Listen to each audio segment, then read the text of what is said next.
Sorry, my arms is like humongous. I used to be a big girl, so judge your mama.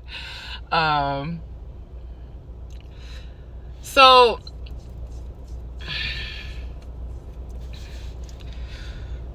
yeah, that was a lot to unpack. And I know she was very depressed.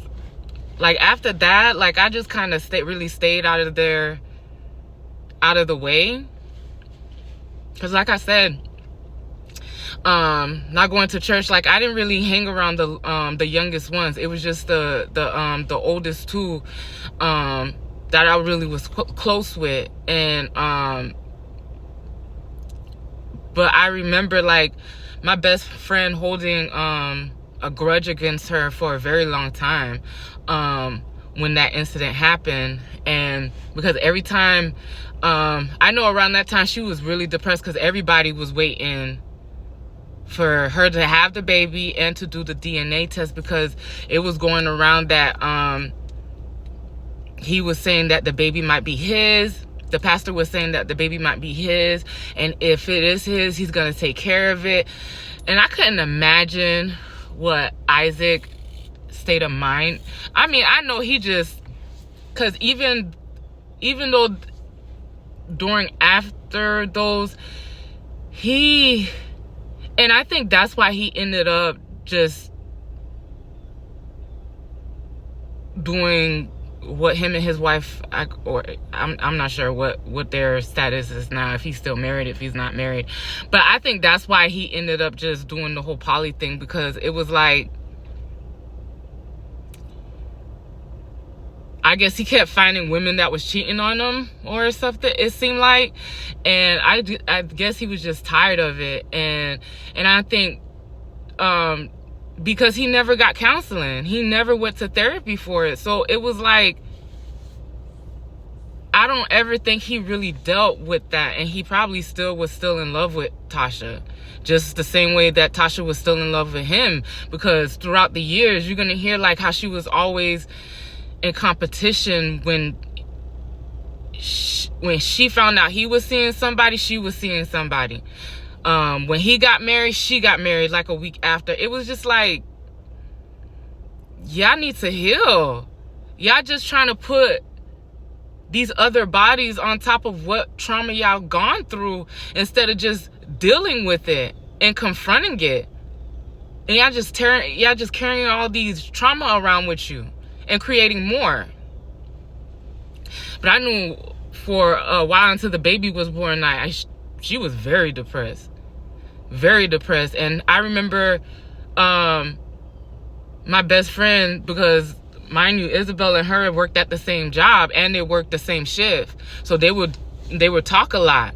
And she would say how Tasha was scared that her baby was going to come out looking old, because if it is his baby, he was in his 50s, I think, by this time, the pastor. So it was like, it was just, yeah, I know it was a very dark time for her, maybe, I don't know. But yeah, so that was the end of that story, until she pops up again later on in the story. So by then, like, my best friend, now she's married, she's about to move in with her husband and his family, because he stayed with his sister and his brother and his brother's girlfriend. And like I said, my best friend, she was the type of female that wanted you to know that she wore the pants. And he was Jamaican, so her husband was Jamaican, so he was them Jamaicans, like them headstrong, like I'm a man type, I'm supposed to be, the head of the household type. And man, did they struggle with power all the time. And it was like, my best friend kept reminding, basically all of them in the house, that, like she's a citizen. There wasn't. It was like, that's why they kept falling out. Like, and that's why I said, like, she would wonder why people really didn't like her. And she was very, very nice sometimes, and very but sometimes she just rubbed a lot of people the wrong way, and that's how she was. So getting back to my story, so a couple of months go by.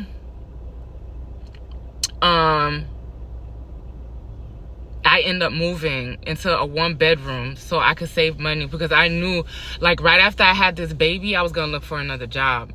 So because I knew I had enough PDO, because I had built another good amount of PDO where I was out from, because I didn't go back to work when I had the second one until, like, I think February. She was born in November. So I had a good time, like a good amount of time off from work. Mind you, this time, I still wait until after the second trimester to tell people that I'm pregnant with her, due to the fact that, because everybody, especially my family, was very upset that they found out just the same time as everybody else found out. I made sure I was gonna tell, my family too, when I got past my first trimester. And of course, I'm moving into this new place, and it's downsizing. I have 3 kids. I have 1 on the way, and we're in a 1-bedroom. So right around this time, I ended up telling my mom and my sister, and of course, they're very judgmental people. And the first thing my mom was like, why you keep getting pregnant? You keep having all these babies by this guy. He's not helping you. It seems like you're still struggling. Because my mom was still helping me pay my cell phone bill, because I couldn't keep my cell phone on. I literally couldn't keep it on. So basically, she's like ripping me a new one. What I'm gonna do with all these kids? Basically, like, same thing with my sister. Like, oh, she feels sorry for me. Everybody was just like, I was like, I don't think I'm already going through enough right now. Like, I told y'all out of courtesy, because y'all was in y'all feelings when I didn't tell y'all. And this is why I didn't tell y'all, due to the fact this is what I was gonna hear. And that's why I kept telling, like, y'all keep making it seem like I'm doing it on purpose. With both of these pregnancies, I was on birth control. And y'all trying to make it seem like I'm trying to get pregnant by this dude to keep him. Like, and they didn't know, like, the extent of the abuse that I was going through with him. So I'm like, well, great. Everybody's, kind of against me now. So we started, I didn't know his sister stayed in the same complex.